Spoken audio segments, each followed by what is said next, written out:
I thought I saw that box somewhere. I thought I saw someone carrying that box. Maybe it was another box. Well, you know what that means, don't you? Whenever we don't have the box, let's see what's underneath the pulpit here.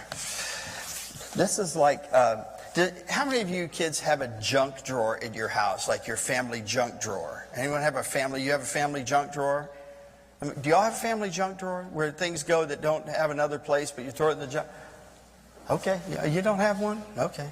All right, well, this is like the junk drawer down here because it has all kinds of stuff. Let's see what we can do. And there's stuff that sometimes people bring that they can give you. Okay. Let's see here. Is there something good there? Let's see. I'm not sure what's in there. Oh, man. Okay, let's try. Oh, man. This is one that is so awesome. This is so awesome.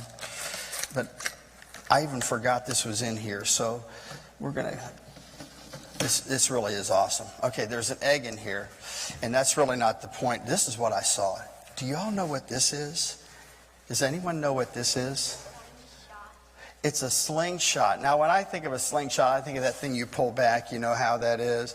But this is really like a Bible slingshot. And who used the slingshot in a great way?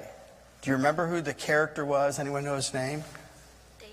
David. He faced off with this huge guy named Goliath, a giant. All the armies of Israel were afraid to stand before Goliath. And Goliath came down every day for 40 days. He would come down to the valley. It's called the Valley of Elah. You can go visit that site today, and you can see where the armies of Israel, all these guys were lined up on one side, and they're quaking in their sandals. And then you have the Philistines on the other side, the people that were God's enemies. And Goliath would come down every day. I defy the armies of God. And he mocks them and mocks God. And David, remember, was David a soldier at that time?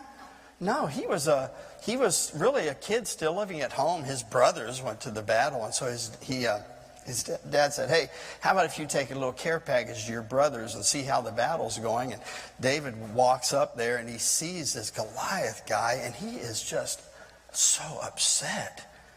He cannot believe that nobody is going to stand for God and believe that God could help. And so he volunteered, and he said, "Okay, I'll do it." And he went to the king, and King Saul, who was a big guy, said, "Here, try my armor." And it didn't work for David. He was a young man. He wasn't like big and strong, and Saul was bigger than everybody else. And so he takes what God gave him. He takes his slingshot. Now, as a shepherd, he used a slingshot, right?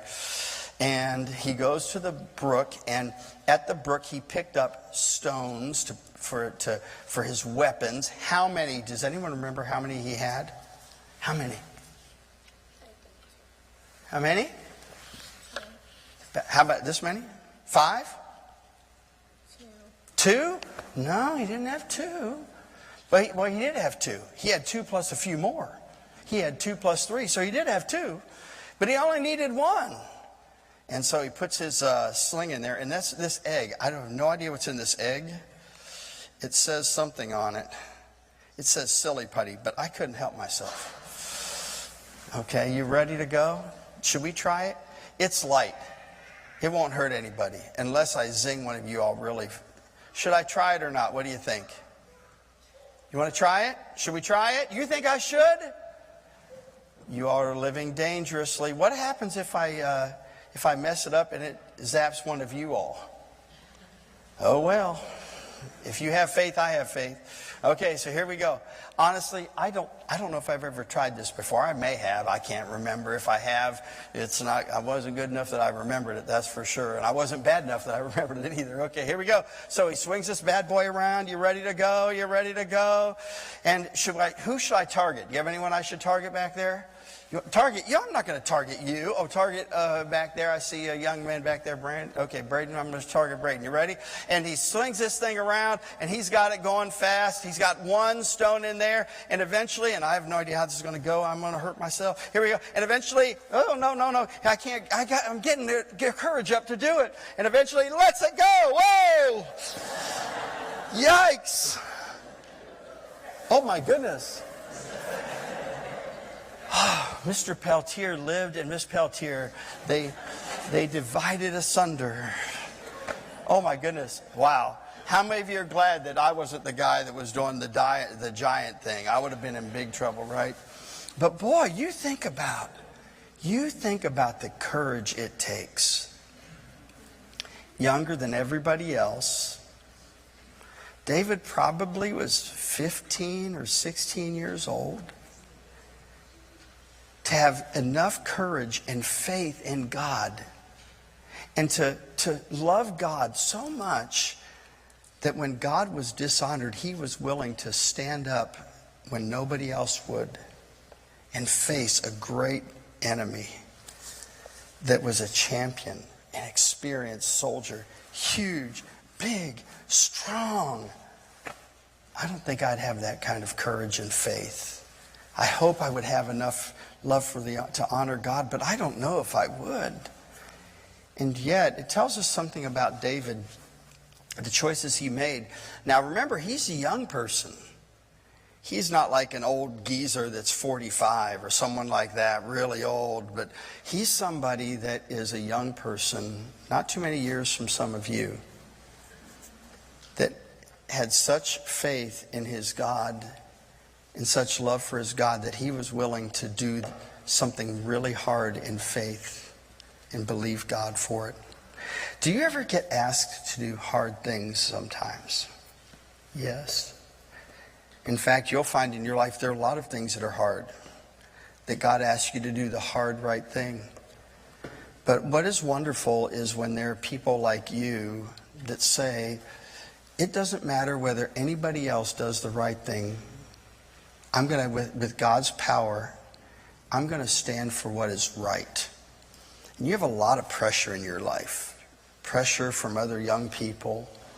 The world around us is pressuring you. You have a lot of pressure sometimes in life. And you start believing God right now when you're your age. And eventually, as you believe God and make those choices of faith, eventually God's going to ask you to take a really hard stand, do the hard right thing sometime. And all the small choices that you make day by day in your life consistently prepare you for that big moment. And oh, how wonderful it's going to be when you become that person that stands and sees God do something wonderful in your life. Okay? All right, now here's what we're going to do.